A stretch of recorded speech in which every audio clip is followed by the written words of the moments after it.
The Brandon Peters Show may contain explicit language and detailed plot points. For more information on the show, stay tuned to the end of the episode.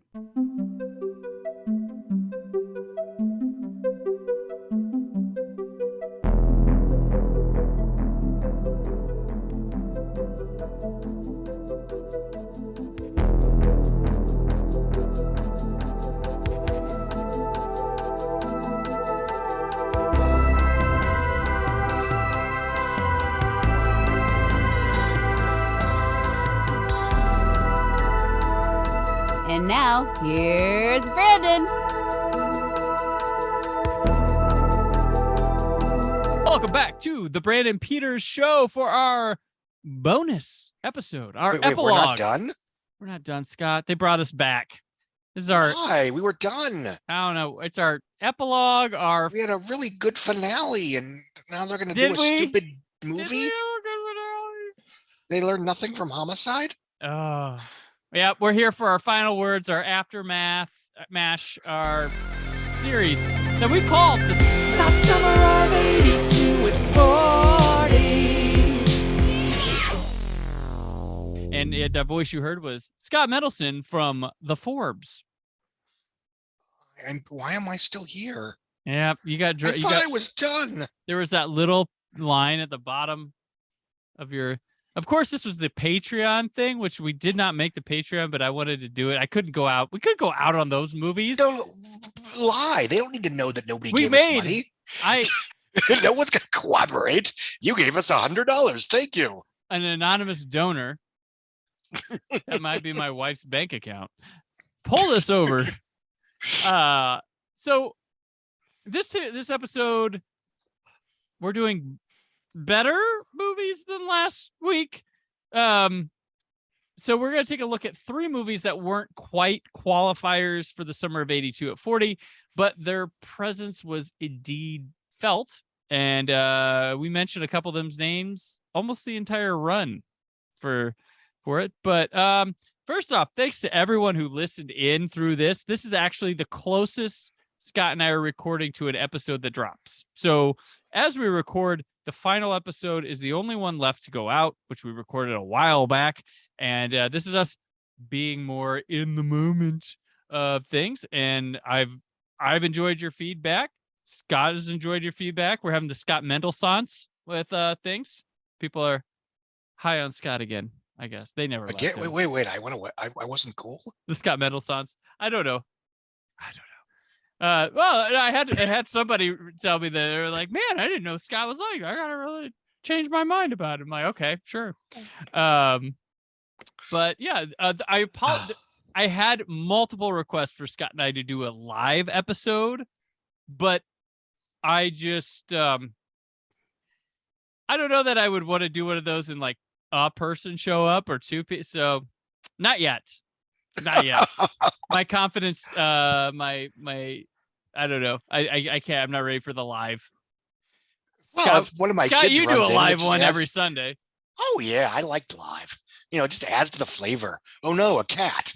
Oh no, a child. We still have that. Yeah, it just makes me more relatable. Yeah. So that's where we're at. But yeah, so thank you everyone. It's been a lot of fun. Your comments, your tweets, everything. We helped win a game for people. What's the box office game called, Scott? That came out around the time of Wordle. Yeah. I tried it for a bit. I got too frustrated, but there was a July 82 on there shortly after the episode dropped. You're all welcome. That was a funny time. But yes, again, for the 90th time, thank you. And I hope you return next summer for the summer of 93 at 30. Yep. Awesome. Sliver. Also Jurassic Park. Yes. See Jeff Goldblum give his performance from Jurassic World Dominion for the first time. That's what you can do. But yeah, it's the least of the baseball movies, because the 2 good ones, Angels in the Outfield and The Big Leaguer 94, we're stuck with Rookie of the Year, which is very sad. Yeah. Rookie. Um, Yep. Watch a kid we'll discuss the complicated geopolitical whatevers of Hot Shots Part 2. Uh-huh. Boy, of those, all of those films have aged interestingly. Still funny, don't get me wrong. And we'll talk about why In the Line of Fire, R.I.P. Wolfgang Peterson, kicks righteous ass then and now.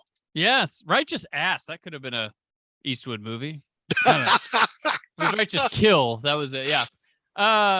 But Scott and I will be back with something special before the summer of 93 at 30. And so we're going to move over to the news of the moment. It's the news of the moment.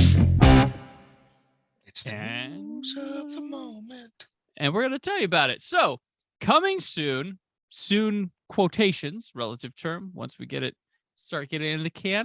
Scott and I will be doing a director retrospective, and we are going to be doing the works of Tim Burton. So it'd be so exciting. Yes, we're going to be it's a 7-part comprehensive Tim Burton retrospective. He's made a lot of shit, man. Should we call it brushing up on Burton? I don't know. What's the Well, if we want it to be good, we need to have some big in the title somewhere. Yes. Pee-wee's Big Adventure. Yes. Big Eyes, Big Fish, Batman's Big Return. Planet of the Big Apes. But yeah, so we're gonna do that. I mean, it's his movies. There's a lot of stuff that go on with him. For Scott and I, Tim Burton was one of our first favorite directors, or first, someone, and he's got the Netflix program Wednesday coming out. Even though I didn't put 2 and 2 together when I thought of doing Tim Burton, it ties in, which we're hoping to include Wednesday in the retrospective. So we'll have more on that coming this fall to the Brandon Peters Show, the Tim Burton retrospective. So stay tuned for that. But now, set your sights on something else big. Porky's. In our commercial for the new motion picture comedy Porky's, we can only show you the outside of Porky's, because what happens inside is not to be believed. We can only show you this much of the locker room scene, this much of the cabin scene. But we can tell you, when you see Porky's, you'll be seeing the funniest movie about growing up ever made. Porky's. You too will be back for a second look. Rated R. Starts Friday, March 19th at a selected theater near you. Directed by Bob Clark, written by Bob Clark. The cast is Don Monahan, Mark Harrier, Wyatt Knight, Roger Wilson, Cyril O'Reilly, Tony Ganois, Kaki Hunter, Kim Cattrall, Nancy Parsons, Scott Columbia, Susan Clark, and Chuck Mitchell. In 1954, a group of Florida high school guys try to help their buddy lose his virginity, which leads them to seek revenge on a sleazy nightclub owner and his redneck sheriff brother for harassing them. Scott, your take on one of the biggest movies of 1982. Yeah, this was a phenomenally successful picture. It was the biggest grossing movie in Canada until I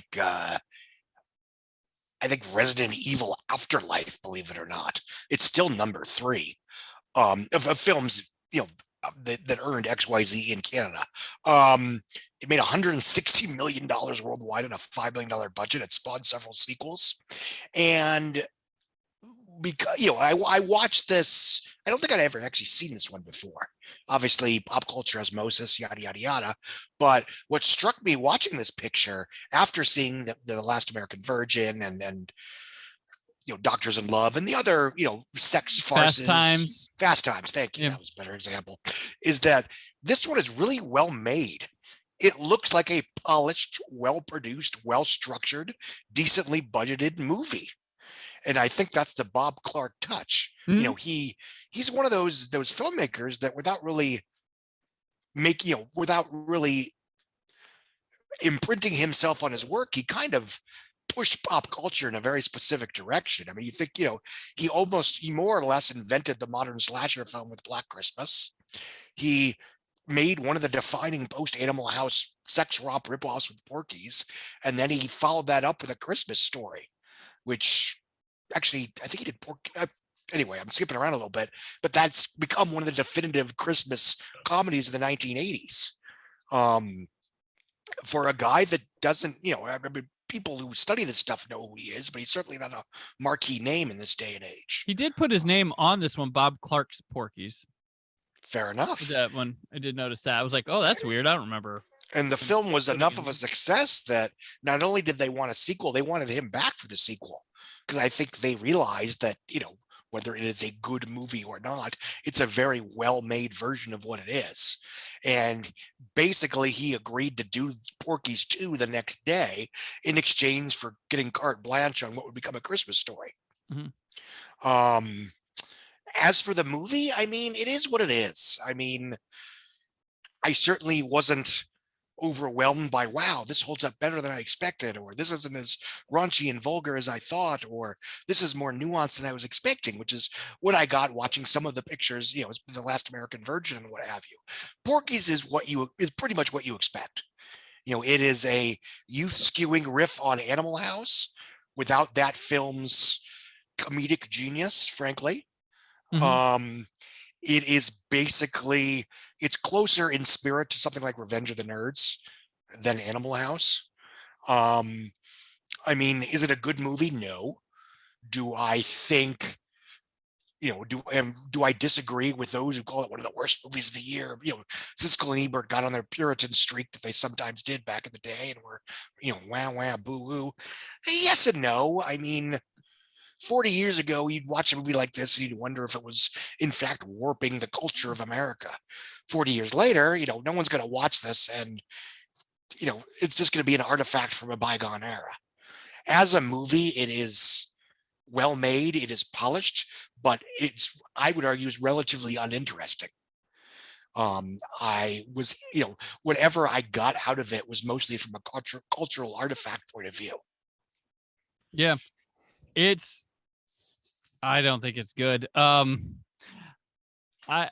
This time has not been kind to it, and I don't mean that in a way that not in the form of like misogyny or anything like that, but sex and stuff is not that taboo as it was during Porky's. And it's a time like when in the 90s and stuff, when I was first learned about, I heard about Porky's. It was like that Porky's. It was that dirty movie you could get away with renting or something, or and people talk about certain scenes and stuff. But I guess in an era where we have lots of sex comedies or movies where people openly joke about sex and talk about sex and stuff like that through like raunchier comedies that kind of were able to harness the raunch in with good character stuff. Like this is just all raunch at a time where there was not anything like it. Like they took some things. Animal House isn't just full of raunch and stuff. It's got slapstick things around it as well. This is just amused with naked and virgin and that's all. It's just, what if somebody had to break this door open? And I guess I'll give Porky's credit, but there are a lot better movies later this year tackling that same stuff that actually had like some story or something with it. But I just noticed when I'm watching it, there's a lot of scenes of just people sitting and laughing at how funny you're supposed to think this movie is. Like, this is, ha ha ha ha, and I was like, oh my gosh. And that's before all the how women are viewed in this and how asshole the guys are to Pee-wee and what a perv he can be, an asshole. Like before all that, it's just kind of boring. And it's got boobs and sex jokes and all this, and it's just done. And I didn't imagine having any sort of like struggle to like continue through Porky's, but it was just kind of just lame. And that's probably because I'm not a middle school kid sneaking in a watch of Porky's while my parents are sleeping or something in the house.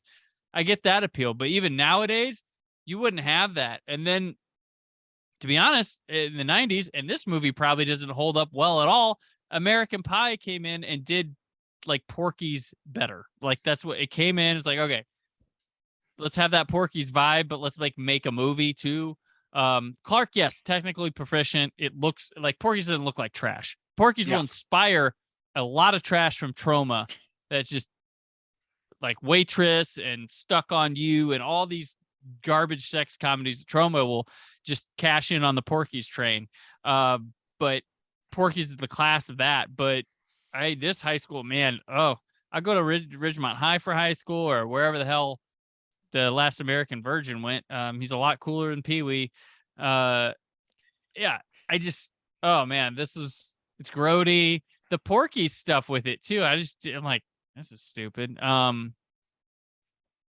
don't know. Like I was not expecting myself to be like so down on Porky's. I was expecting to be like, well, it's a relic of its time. And for then it was, and I'm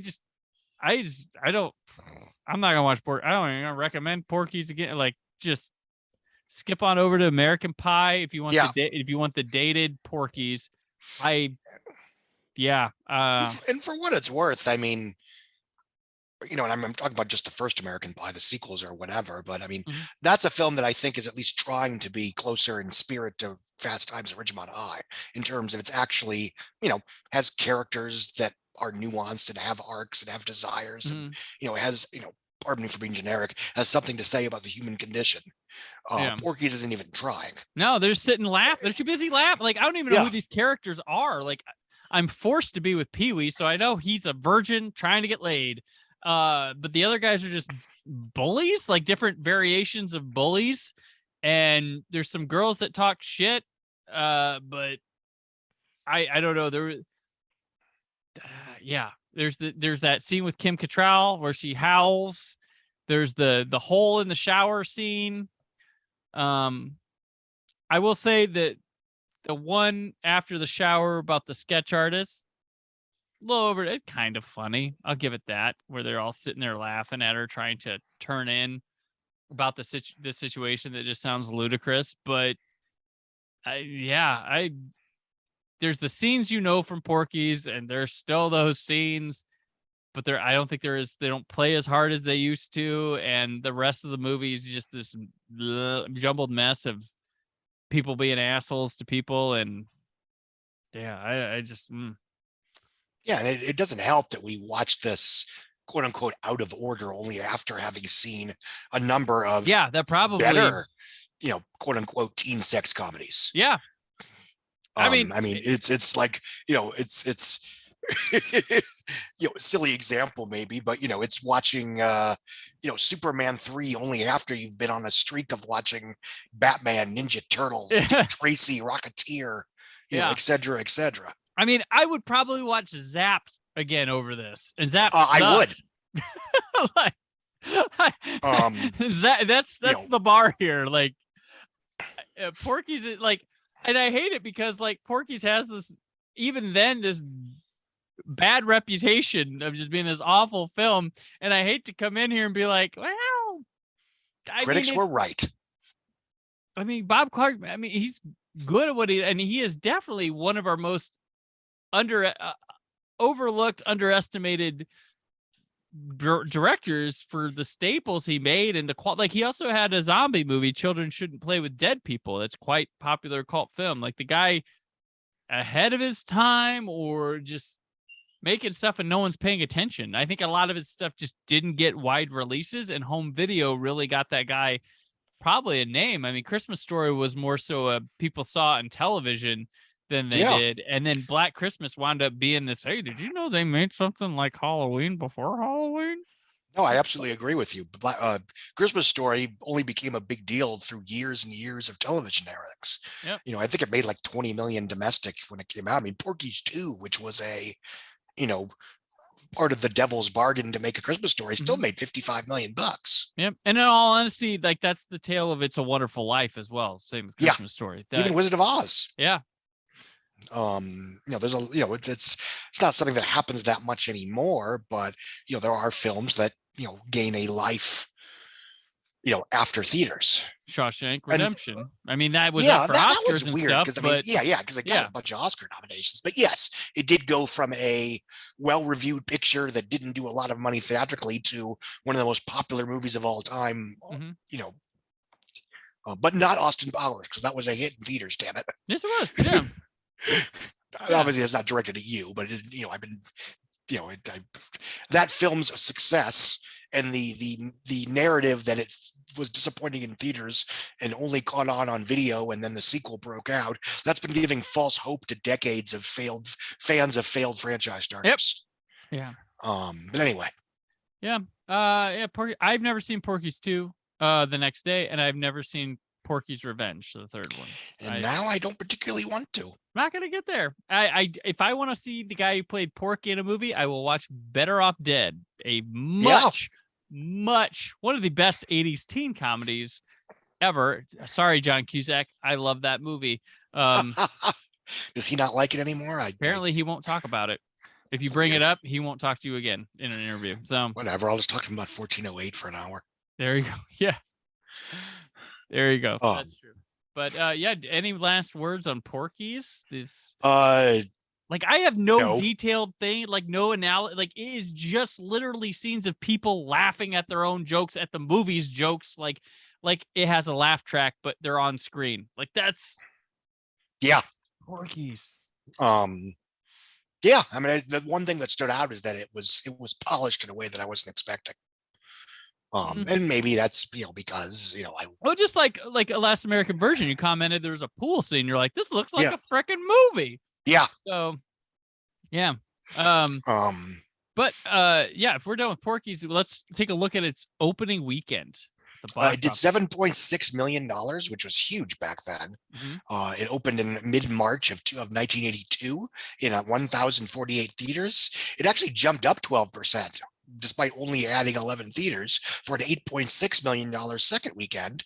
It did $8 million in weekend 3, $8 million in weekend 4. We're talking, minus 6% and then up another 0.6%. It would go to 6.5 by weekend 5, and then it would decline between 15 and 20% for the next month and change. But this, the reason we keep bringing it up during the Summer of '82 podcast that we just finished is that it stuck around. Yeah. It ended up with $105 million domestic from a $7.5 million opening weekend, which even in the 1980s was huge. This was a genuine phenomenon. Yeah. And it opened in Canada the year before, right? Yes, it was a Canadian film. It was partially it was shot in Canada for tax, as basically a tax shelter.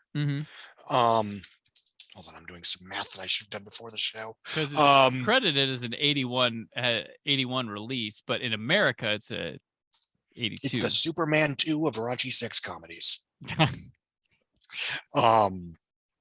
And then it did 106 in 1982, which would be around $321 million adjusted for inflation.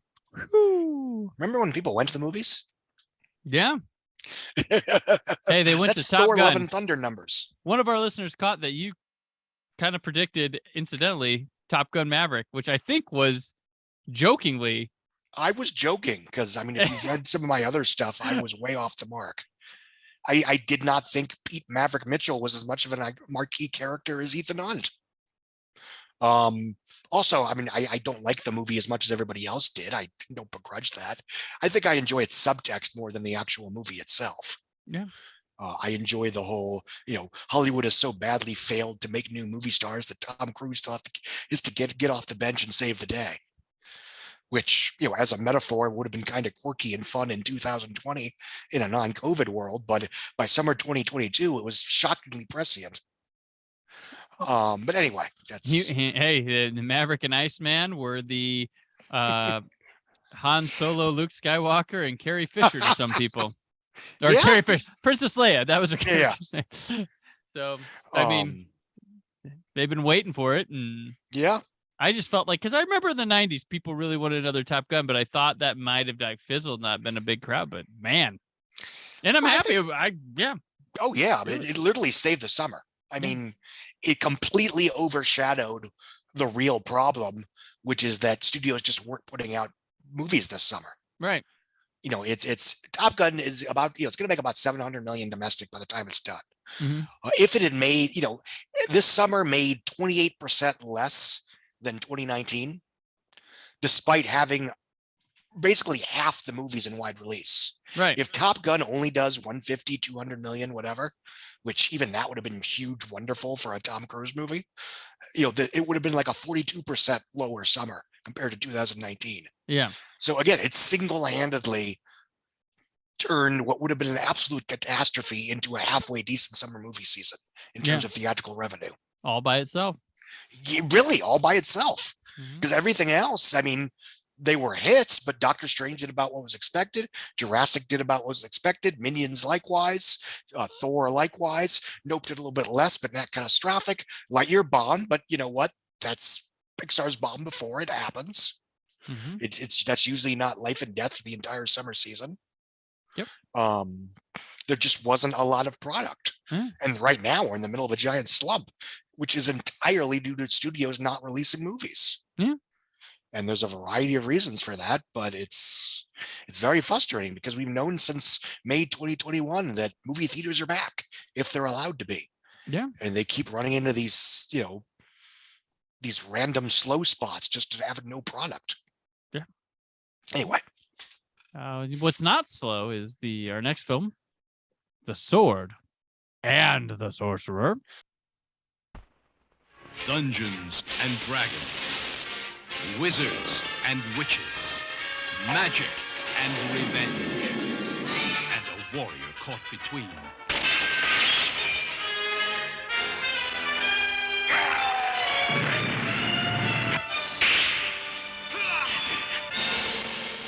The Sword and the Sorcerer. Rated R. Directed by Albert Pune. Written by Tom Karnowski, John V. Stuckmeyer, and Albert Pune. And starring Lee Horsley, Kathleen Beller, Simon McCorkindale, George Maharis, Richard Lynch, Richard Mole, Nina Van Pallant, and Anna Bjorn. A mercenary with a three-bladed sword rediscovers his heritage's dangerous future when he is recruited to help a princess foil the designs of a brutal tyrant and a powerful sorcerer in conquering a land. Now, this film literally is about a sword and a sorcerer. They did not lie. Advertising. So, Scott, this one popped up during, this was a constant moneymaker down to almost the end. It lasted longer than Conan. It was going to best the Beastmaster when we left. And in the time we did this, when we started this, we both had not seen The Sword and the Sorcerer. And then it came out on 4K Ultra HD during our recording. So I did, in the midst of it, saw The Sword and the Sorcerer, but I have now watched it again because that was months and months ago, even though I wrote a review. They don't always stick in my head. So our third of the sword and sorcery, labeled literally sword and sorcery film. So what were your take on The Sword and the Sorcerer? Oh, sorry, I missed the last words. No, I enjoyed it for what it was. I think the film is stronger in its first half when it's doing its world building, because it really is stretching that $4 million budget in a way that I found genuinely impressive. Mm-hmm. This is clearly Albert. Is it Pune? Is it Pune? I think it's Pune. Pune. That's actually easier to say, so I'll go with that. Albert Pune is sort of one vaguely respectable playing in the big leagues title, which was followed by an entire career of B movies of various quality and various, he made a Captain America movie in 1990, which at the very least contains a very strong performance by Scott Paulding as the Red Skull. He launched Van Damme with Cyborg. Yes. A film that I think was supposed to be a sequel to Master of the Universe that didn't happen. Yes. And he did this weird little movie with Andrew Dice Clay and Terry Hatcher called Brain Smasher: A Love Story. Yep. He has a cult following, and especially as he's gotten older and unfortunately, he's not well. Um, he's sort of been reevaluated in the sense of a guy that did a lot with a little, making the kind of quirky, unconventional studio programmers that we now don't take for granted anymore. Mm-hmm. Whether or not his films are good, that's an open debate, but they're certainly not, they're not boring. Nope. And this is the way I felt with this. I don't think it was a fantastic film. I'm not going to be a troll and scream Sword and the Sorcerer is better than Conan, because it's not. But it was interesting. Mm-hmm. I thought the production design is spectacular. I enjoyed the fact that the characters are roguish without really going that soft, even by the end. The ones that are supposed to be. I mean, the hero is basically a Han Solo type guy, as opposed to a Luke Skywalker type guy. I mean, the Luke Skywalker is basically in prison for most of the movie.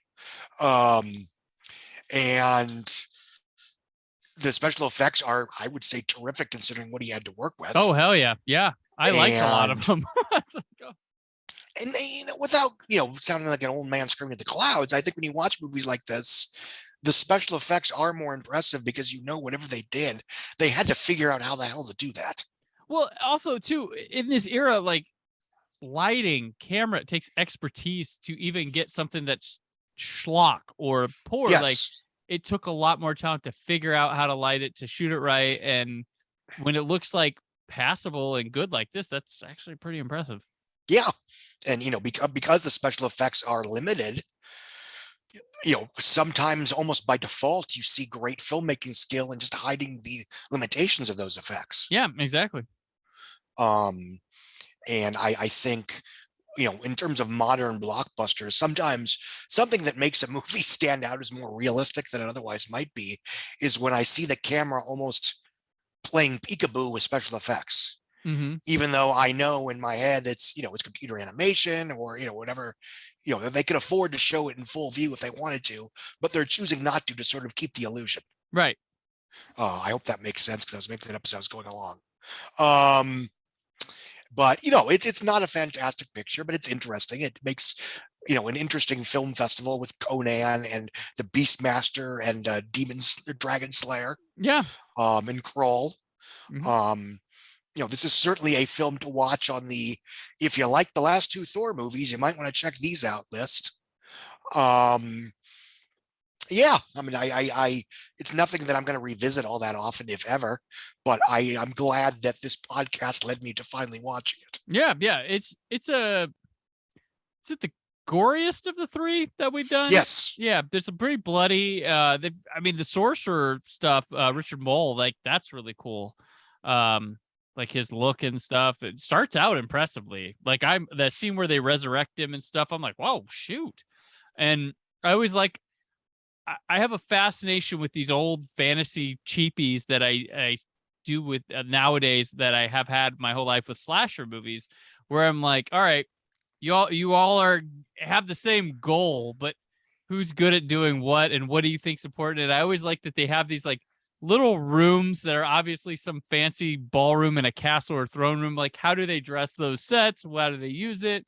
But as dark and serious as this movie is, or the tone, the look of it, it's not afraid to have fun. And in its fight scenes, particular, it's kind of bop and swashbuckler with things. It's not too like serious when things go like sword fighty and people pandemonium, tables getting thrown over. There's room for humor.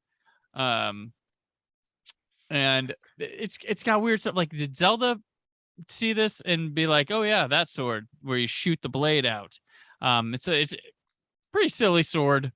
I don't know how you carry it around. I get maybe in a fight you might do some stuff with it, but women in this movie, I don't know who's better at it, Porky's or this, but we have a princess who is there just to be someone's boner toy. Like, that is it. Like, that is her care. Like, I'll tell you what, like, what's her name? Kathleen Beller plays the hell out of this role. She's great, but like the lines they give her and her whole character's like mission is to like, oh, around some. Oh, I guess I'm gonna be forced upon now. Some guys more kind than others. At least the bad guy at least wants to marry me too. Like even the hero, like, yeah, I don't want to do this, but if we can get in the sack, I'll help you. Okay, sure. And then in the end, it's like, hey, don't we have something to do? It's like, oh my God, really? But that's a joke. Okay, fine. But yeah, just the way. And there's always, of course, these scenes of these movies where it's like, oh, I stumbled upon the naked women room where they just sit and put oil on themselves and bathe and wait to be like, just kind of like, okay, that's something that all these movies find important. But I mean, when we were, buying our house, that was offered as an upgrade, but we decided, we'd rather have thicker carpet. Right. But no, this has got some cool mood lighting. It's not a bad watch at all. Richard Lynch is always fun in B movies, like a B movie horror movie superstar, but here he is in fantasy land. And it was a tough movie to find back in the day. Now it's like it's on Tubi. It is on it's finally on Blu-ray and 4K Ultra HD. I don't know if it even went to DVD. I think it might have been short-lived or something like that, but you know what? It's fine. It's fun. Like yeah, like you said, the Beastmaster, Conan, and Sword and the Sorcerer trifecta that make it for a heck of a fun night. It's better than the Deathstalker movies, which Corman would do, or Sorcerer's. Like, it's better than his, even though I think Deathstalker 2 is a high recommend for me. That movie rules. But yeah, this is on the higher end of it. If you're more in for the blood, you go for this one, I guess. Oh yeah. No, and I did appreciate how gory it was in that 80s PG kind of way. Mm-hmm. And I mean, even Conan the Destroyer, which was a PG movie in 84, that had more blood and gore than a lot of PG-13 movies today. Well, it was the sissy one, Scott. That was not the good Conan. I like the Destroyer. I don't care. I think it's fun. Come at me. It's funny. It's fun. It's like, yeah, I like one of the things I like about Conan the Destroyer is the practical effects in that movie, and the sets in that movie are cool. Like, those win me over just aesthetically. Like, sure, but I know that's not a popular movie, but it's popular in this house. Am I saying it's better than the first one? No, I'm just saying I enjoy it. That's it. And even it kind of makes sense in the fact that, in the first film, he's all grim and dark because he's trying to avenge his parents and find his lot in life. And in the second film, he's okay. I found inner peace. I'm going to just kick ass and save the day. Yep, exactly. Fun adventure. Yeah. But no, you can see also a fun adventure. The Sword and the Sorcerer. Yes. Well, you can see where Pune. Yeah, he was pretty well formed upon arrival. Considering I've seen a good handful of his movies. He's got like he's like I don't know. I want to compare to like John Carpenter, where it's like it's a guy that can get the most out of like the least amount of resources and stuff that you can do, and like at a high level, sort of like that, like very James Wan, Lee Wanell type people, where it's like you give them like a couple bucks, they're gonna flip it into like 10, like make it look more expensive than they had any right being. But yeah, and that's absolutely true. I mean, and again, I'm not going to sit here and say that most of his movies are good, because all due respect, I would say they're not. Yeah. But they're interesting and watchable in a way that we used to take for granted. Mm-hmm. Yeah. And and that's sort of a running theme of this entire podcast. It's probably that. Yeah. It's that, back in the day, even a lot of bad movies were compelling in a way that a lot of bad and even some good movies really aren't today, for a variety of reasons. Right. This movie was a rushed into production one because they wanted to beat Conan, and they did, and they made about as much money. Yeah, that's not to skip ahead to the box office, but this is another example of how, and this has been a running theme throughout the podcast, oftentimes the films that Hollywood acts like made money aren't the ones that actually made money. Yeah. Yep. And the example I always give is that, or that they made about the same amount, but in 2008, Iron Man comes out and makes $585 million worldwide. Oh, And here the we go entire- again. Here we go again. I Here know we this go one. again, indeed. A joke that will make sense in about 30 seconds. Yep. And the entire industry as we know it changes, and everybody, the superhero takeover is complete, blah blah blah. A month, 2 months later, Mamma Mia makes 609 million worldwide. Nothing changes. Yeah. I mean, hell, in 2008, that's when we first started having the conversation about, should films about women be treated like box office poison? And this was a year where we had fucking Twilight, Sex in the City. I think Sister of the Traveling Pants 2, if I'm not mistaken, that was that year. Mamma Mia, again. Not only did Mamma Mia make $609 million, it made $5 million less overseas than The Dark Knight and Indiana Jones and the Kingdom of the Crystal Skull. It was the third biggest movie overseas in 2008. And to go back to this one, I mean, when you look at the kind of properties that Hollywood is trying to keep alive, arguably on life support to a certain extent, Conan, Blade Runner, Star Trek, et cetera, et cetera, et cetera. But the films that actually made money in 82, Porky's, the Sword and the Sorcerer, An Officer and a Gentleman, The Best Little Whorehouse in Texas. And yeah, you can say, oh, taste change, things change, and to a certain extent that's true. But I think a big problem is that the industry overall kind of tried to force feed what it thought audiences wanted for whatever reason, maybe because of matched up to conventional wisdom about demographics, as opposed to what they actually wanted. And the end result is that, especially in theatrical, we end up with a situation that general audiences didn't want a lot of what Hollywood was selling. Yeah. And now streaming is doing it all over again. Because now they're triple downing on IP for the sake of IP that no one actually wants. Yeah.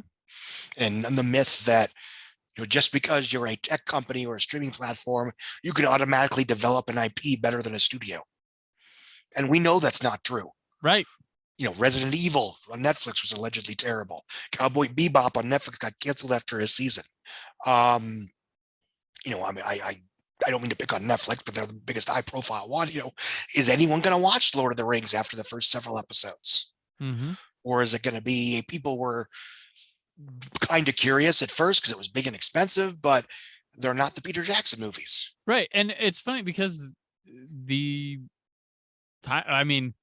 Game of Thrones was the Lord of the Rings for TV. That was our fantasy. Yes. Wow, they can do crazy stuff with fantasy on TV now. Lord of the Rings, that was what it did for theaters. Like that's spectacle. And to some degree, Harry Potter brought those kind of fantasy things to the screen. You need to find the next, like, brand recognition is, it's already got the fans. It's always like, and not all of those fans are going to show up, and not all. It's weird. That show could be majorly successful. I don't know, but I assume season 1 will be successful. I just have lots of doubts about season 3. Right. Yeah.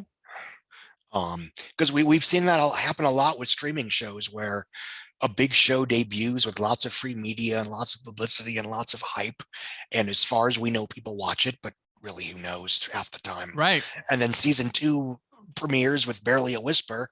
Nobody watches because half the world, 90% of the world doesn't even know it exists again, and it gets canceled after 2 years. Yeah, I mean, I pay attention to a lot of things, and even I forget when something. That's on this week. Like that happens to me. That's the one thing that Netflix does well. I mean, they do a lot well. I'm not trying to be a dick here, but is that they are able to turn their shows into well-watched hits just by virtue of putting them on the homepage on the opening morning. Yeah. Because how many times I've heard, this movie's coming out and why hasn't there been any advertising, or this show's coming out and why isn't there advertising? And yet it still, ends up their most watched show with pretty decent opening weekend streaming numbers. Yeah. And, if they ever were to move into theatrical releases, and that's a big if, that would be their big challenge, is how does Netflix market something without just using their homepage? Right. Are they going to do, 2 weeks before Knives Out 2 opens in theaters? Theoretically, you open the Netflix homepage, it's, Green Onion or whatever the hell it's called. Glass Onion. Thank you. Glass Onion, a Knives Out movie, opening in 2 weeks in theaters. And also this film just debuted on Netflix. I don't know. I don't know the answer to that because that would be uncharted territory. But and wow, I just went off script. Please pull me back. Yeah, so let's go into the box office opening weekend for Sword and the Sorcerer. It opened on April 23rd, 1982. It earned a half-hearted well, no, that's not true. It opened in 233 theaters. It made $1.8 million for a 7,720 per screen average. It expanded to 660 theaters in weekend 2, made $4.1 million. And then it descended 2 million, back up to 2.6 on Memorial Day, and then just under 2 million for about a month a weekend at a time. And it would end up with approximately $39 million domestic, which is basically what Conan did, give or take. And again, I know Netflix announced that they were developing a Conan show, 2 years ago. I don't know if anything's come of that, but again, that's a property that was a success exactly once with the first Arnold Schwarzenegger movie. I like Conan the Destroyer, but it was not a huge hit. I don't hate the Jason Momoa, readaptation, but it was not a hit.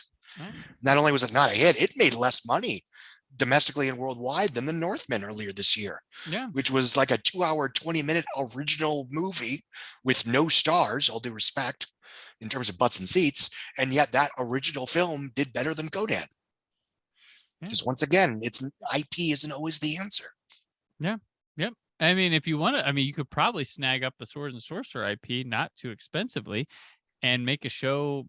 If creativity is not your forte, well, it's all, and you need characters that are already outlined and you could just riff on what had been done before. Why don't you pick up something like this and you can, have creative license with it, because no one's going to care that the people that are going to care that much are not going to matter. Like I agree. That's like, why aren't you snatching up these IPs where you can just kind of explore? Because if a set universe is something you want, if you want the base already there, get something that like people aren't using and try to hype it up as some new original thing you came up with, and people go, "Oh, it's a remake."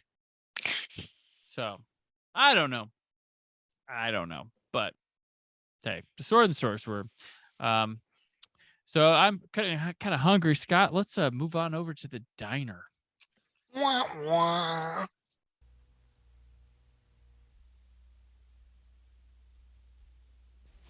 There's a little place where people gather to enjoy the banquet of life.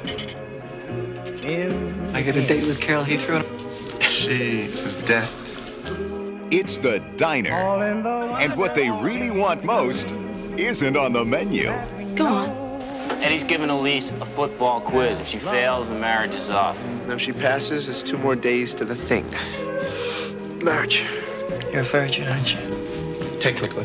Come on. You miserable creature. It's a slice of life. Did you turn into such a thing? Look it. With a touch of spice. Better put the damn sheep down. And a little love. I was admiring your horse. Were you? A few beers. A few tears. A few great years. You happy with your marriage or what? Beth is terrific and everything, but always got the diner. Yeah, we always got the diner. They were sharing good times that soon became old times. My prayer.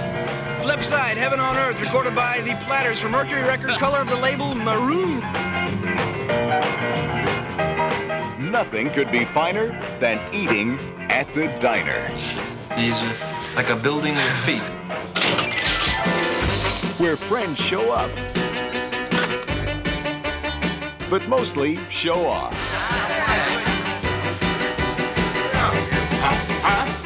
I'll hit you so hard I'll kill your whole family. You guys really are sick, you know that? That's because you got no sense of humor. It's a place to stop before moving on. Diner. It's open all day and cooking all night.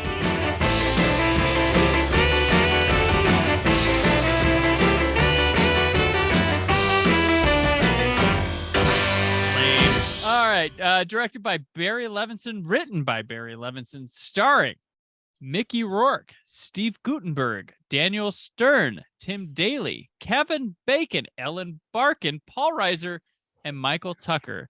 A group of college-age buddies struggle with their imminent passage into adulthood in 1959 Baltimore. So Diner was, like, when I was coming up with the schedule and what movies to do for the summer of 82 at 40, Diner was in there, Diner was out of there, Diner was in there, Diner was out of there, Diner was in there. And so this movie is credited as opening on March 5th, playing at a New York Film Festival on April 2nd, because it opened in Baltimore on March 5th, played at a USA Film Festival on May 5th. It has an opening wider on May 21st, and I think it just bounced around throughout the year. It was really hard to put my finger on, and I didn't feel confident enough putting it there as much as I wanted to, because, spoiler, I love this movie, but you know what? I didn't. And then a listener came and was wondering if we would be covering it or could add it to it. And well, and first we said, fuck you, hell no, stop telling us how to run our show. You don't tell me what I do with my time. No, but here we are. Diner, the launch, the breakout of Barry Levinson. Holy crap. This is a say they almost fire kind of cast. Yeah, but this was the breakout for many. I mean, Stern had been around. Stern had Breaking Away a few years before, but this was the one. These guys, I first saw Diner in college. I had a professor that always would reference this one once in a bit. And then Grand Canyon also referenced that every once in a while. There's two movies I was unfamiliar with. And when I was in college, I was at like a Walmart one weekend during when I was in school, and they used to have that $5 bin of DVDs. And I saw Diner sitting there, and I'm like, oh, that's not one, because it wasn't at the rental places or anything like that. So I picked up Diner. I was like, oh man, this is great. Why isn't this like an American classic? Why isn't this bigger? How did this movie disappear? And like this cast, this is like the launch. This is the big, Mickey Rourke was one of his big break. And this was like I think this is the role that people are like, this guy's for real. I think it was Heaven's Gate, like right before this. Yes, I believe so. But I don't think that was like, this was the one, 1980. It's the one where he stands out and you watch this and you're like, this guy's a star. Holy crap. And this was Ellen Barkin's first big movie. Mm-hmm. Tim Daly. Tim Daly would go on to be a big TV star. Like Tim Daly, if he was in something, you'd give it an episode or two. Like that was the thing with Tim Daly. Like he'd be in a TV movie or something. Kevin Bacon was here. He was around. I mean, he was a part of a lot of like breakout things at the time. Like he was in Animal House. He did Friday the 13th. He's here with Diner. Paul Reiser, really early Paul Reiser, because he's got the least to do of any of them. He's got kind of a funny shtick part with them. But Scott, your thoughts on Diner, because I'll go into it even more. But I mean, as much as any film that we've talked about in the last 4 months, give or take, this one personifies it's just a damn good movie when that used to be enough. Yeah. It's got a great cast. It's got a young and hungry filmmaker who would go on to have a ridiculously eclectic filmography. He made Rain Man. He made Good Morning Vietnam. He made one of your found footage films, I believe. Yeah, The Bay, which I think is the best found footage horror movie ever made. If you feel like spending $5 to rent that one. It's about a town that gets infected by this weird parasite type biological contagion, and it's freaking terrifying. As someone that's not generally, I'm not somebody that's soiled my britches at the Blair Witch Project or anything, but The Bay, that one works. Mm-hmm. And The Natural, that's another movie that sort of has a weird place in pop culture. Mm-hmm.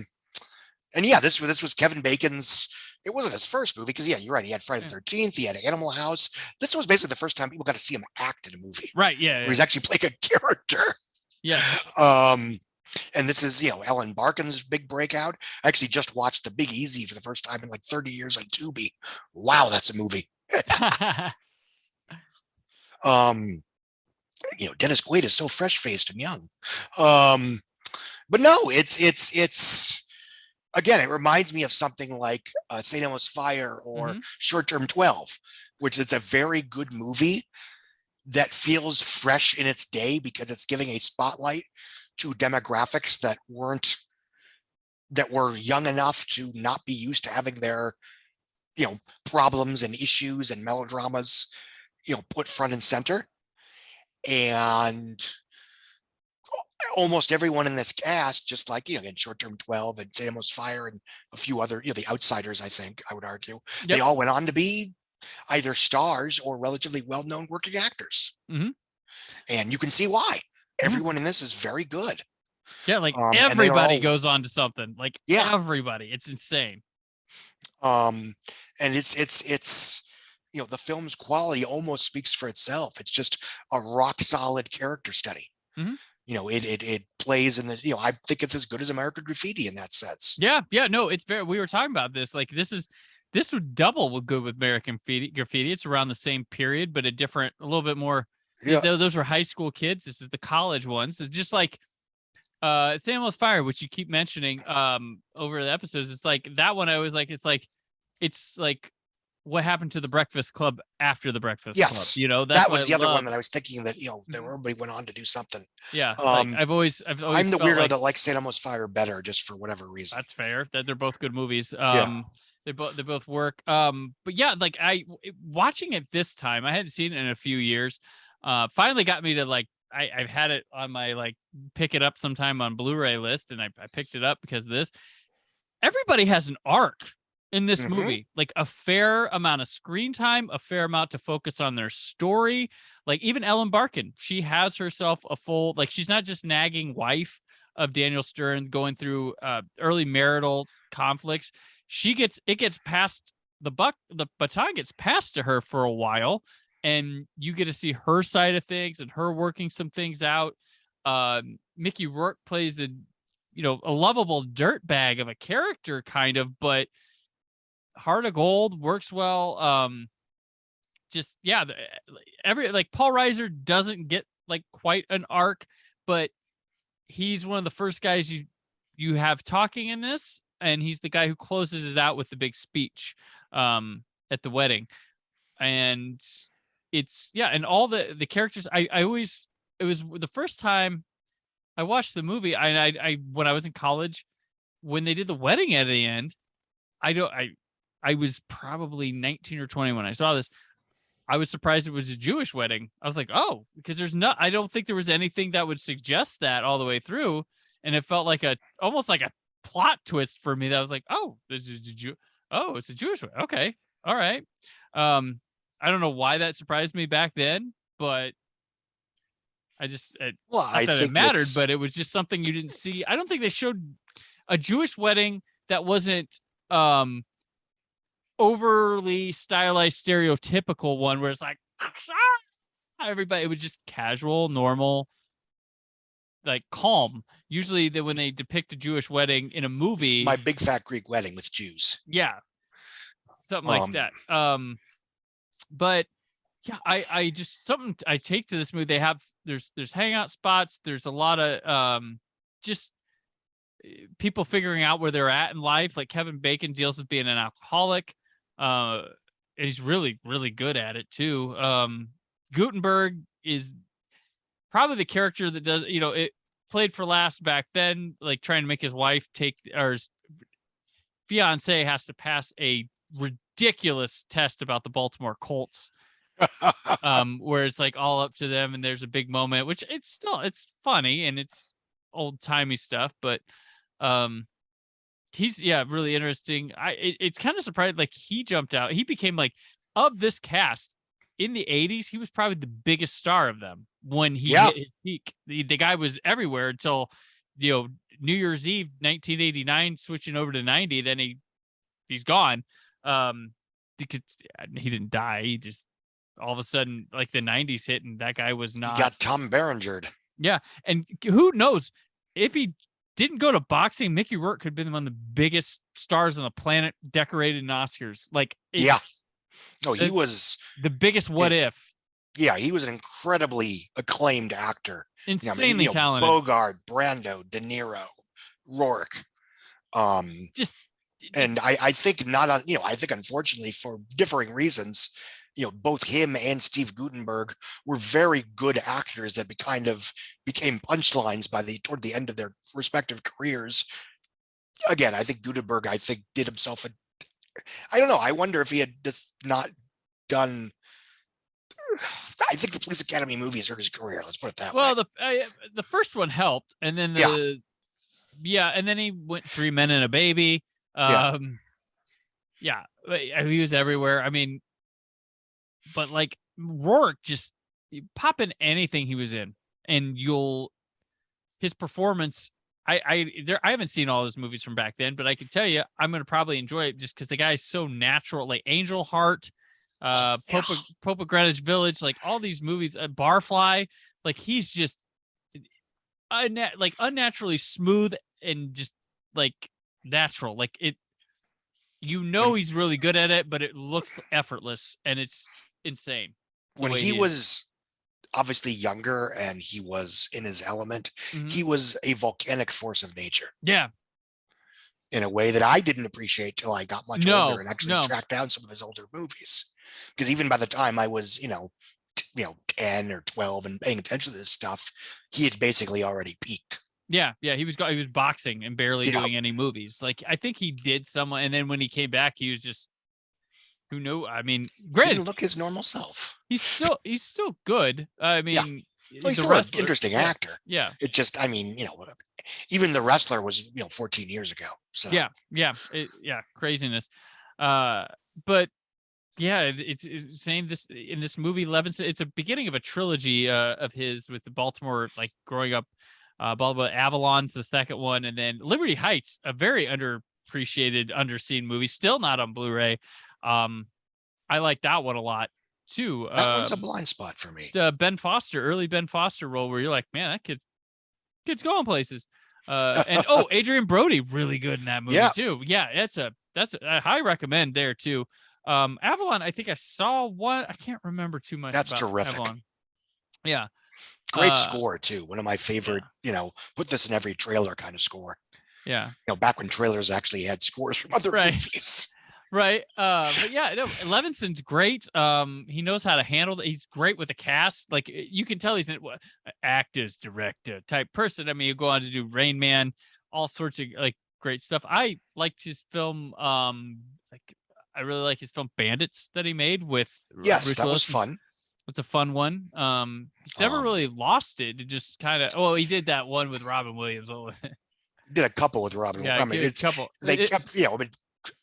Good Morning Vietnam is excellent, but Toys is not. Yeah. Man of the Year is not. Yeah. Every time him and Robin got back, just didn't work out. Didn't work out. But like you said, The Bay was great.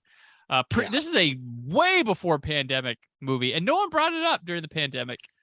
That is true. I probably should have. What is Envy? I don't even remember Envy. Oh, that's the one. Yeah, Ben Stiller. Okay, yeah, whatever. Yeah, no, I mean, Wag the Dog is a modern classic. Yep. And that was really, I like Bandits, but I think Wag the Dog was probably his last unmitigated success. Mm-hmm. Yeah, because that was the Best Picture nominee, I believe. Spear was a classic. How do they fuck that up situation? That's actually my favorite Michael Crichton book. Oh no, it's a good book. That's a really good book. Yeah. And the movie is not. I think part of it is just, Event Horizon had just come out. Like this is a softcore PG-13 version of Event Horizon. Interesting enough, I've recently years have pointed out like Dustin Hoffman being someone a bit difficult to work with, but he worked with him multiple times. Yeah. So they got along. Yep. Yeah, and obviously that happens in certain relationships. I mean, say what you will about Russell Crowe, but he and Ridley Scott clearly get along. Mm-hmm. So I feel like we're on Sherlock Holmes, which is it was one of the first films to have live action CGI as a major. Oh, that's right, right. Yeah, Luke. I recently talked about that, or didn't talk about that, but that was the Lucasfilm documentary. In a skewed way, that film almost invented the modern origin story reboot franchise flick. True. Because it's right before Santa Claus the movie. Oh yeah. Which was the Sauclans. Obviously, they were basically pouring Superman into a Santa Claus bottle. Right. And in a skewed way, that film kind of like, okay, let's take this IP that is not an action fantasy IP and try to make it an action fantasy IP. This is true. Very ahead of its time in not necessarily good ways. But young Sherlock Holmes, I enjoy. I think that's a, especially if you actually were lucky enough to see it when you were a kid, when it was some of the coolest shit you've ever seen. Right. Like, wow, this PG-13 movie has murder and gore and carnage. It's awesome. Yes. Yep. Unlike the Goonies, which is not. Yeah. Monster Squad forever. Monster Squad forever. Yeah. Hey, you guys. No, Wolfman's got nards. That's where I'm at. That's where Scott's at. And, So. I mean, not to keep just jumping on the Levinson bandwagon, but yeah, it's Bugsy was a huge hit. And it was a big time. I remember being surprised that it did not win a bunch of Oscars. That was a year that Silence of the Lambs swept. Yep. In retrospect, that makes sense. It's one of my favorite movies. So, but going into the Oscars, I was under the impression that Bugsy was the favorite to win Best Picture. No, yeah, especially at that time. If you had Warren Beatty and you're don't mess with him, they're gonna make up for Reds this year. Exactly, that was part of it.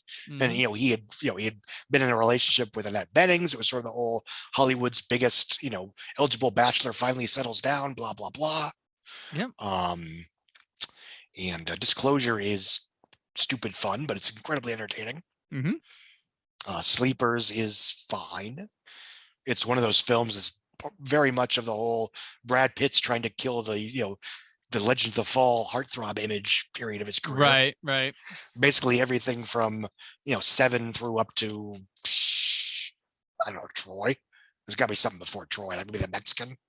There's the game, or not the game. Fight Club is in there. Yeah, but that's very much of the whole. Right. I don't want to be a heartthrob type thing. But anyway, so yeah. Yeah, no, Diner, highly recommend. Fries and gravy, actually not bad. That was something after Diner. In college, we would go to late night breakfast spots, and I was like, you know what? Diner, they have fries and gravy. I'm gonna try that.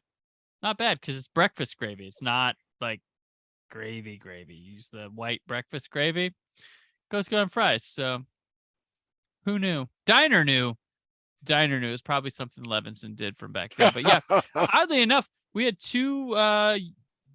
One movie about college kids in the 1950s and one movie about high school kids in the 1950s, surrounded by a place of, they made up one at Porky's, the strip club or whatever that bar was, and then the other a diner, Baltimore. And this movie it's got a very fall and cold feel to it, which I kind of like too.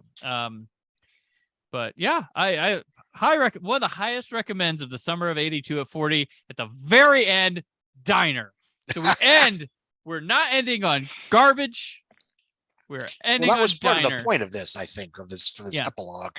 Epilogue, yeah. So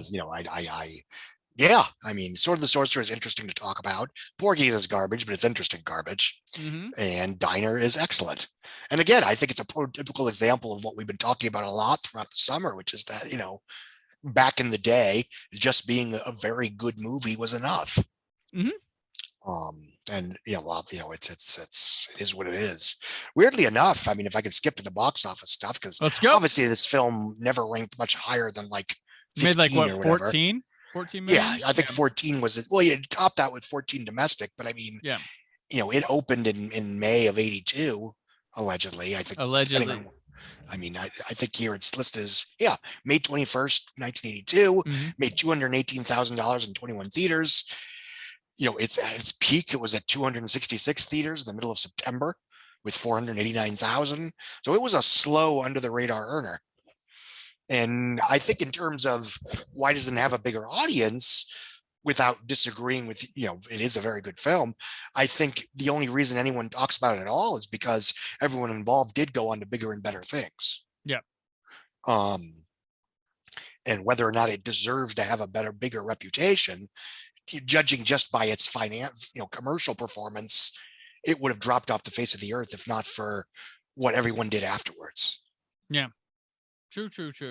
Yeah, it's a big launch. You go back and be like, whoa.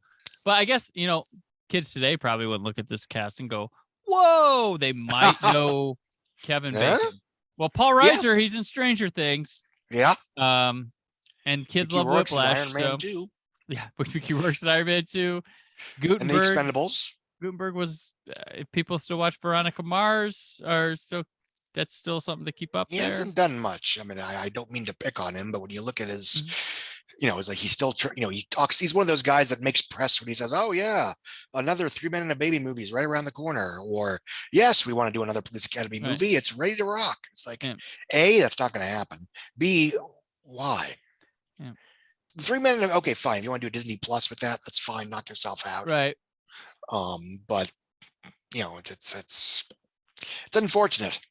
Daniel Stern, everybody sees at Christmas time when they watch Home Alone. Yes. Michael Tucker was a big TV presence. He plays the guy who runs the diner.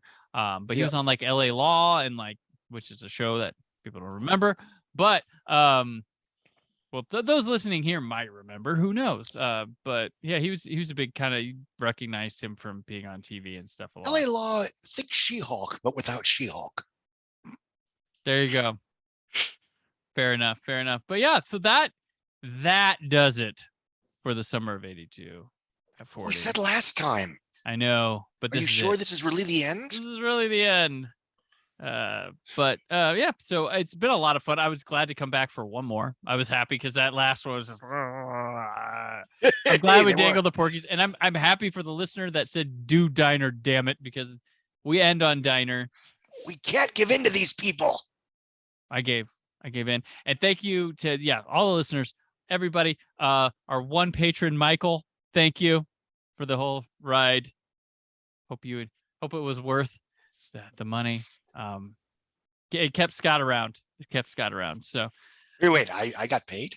Yeah. Yep. It's like that. There's an episode of Teen Titans Go where they track down their one fan and stalk him just because they're obsessed with figuring out why he's the only one that actually likes the show. Oh, maybe people just didn't know or didn't care or don't like me. I don't put. I'm just being a schmuck. I just put it up. So appreciate that as always. And yeah, so thanks everyone for listening. I hope you come back for more of the Brandon Peters Show. There will be things in the intermittent time, like always. I'm personally going to take a little bit of time off. I have some bank commentaries from Out Now with Aaron and Abe, which Scott will appear on a couple of them. That will play over the next couple of weeks.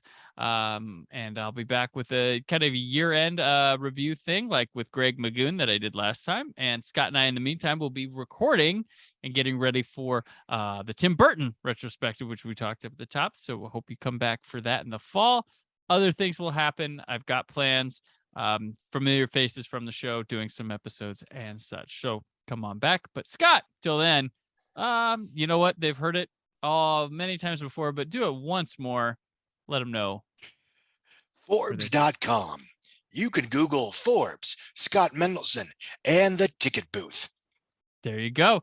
And I'm on Twitter and Instagram at Brandon Porky, UH Steven work at Why So Blue. There's always more from the Brandon Peters Show, including Old Space Show, which will be continuing to be new during my little downtime, with Steven Shapansky doing Blake 7, which you can find on BritBox only. So, or maybe if you get in the deep parts of the web, you can find some of it. But BritBox is the preferred method.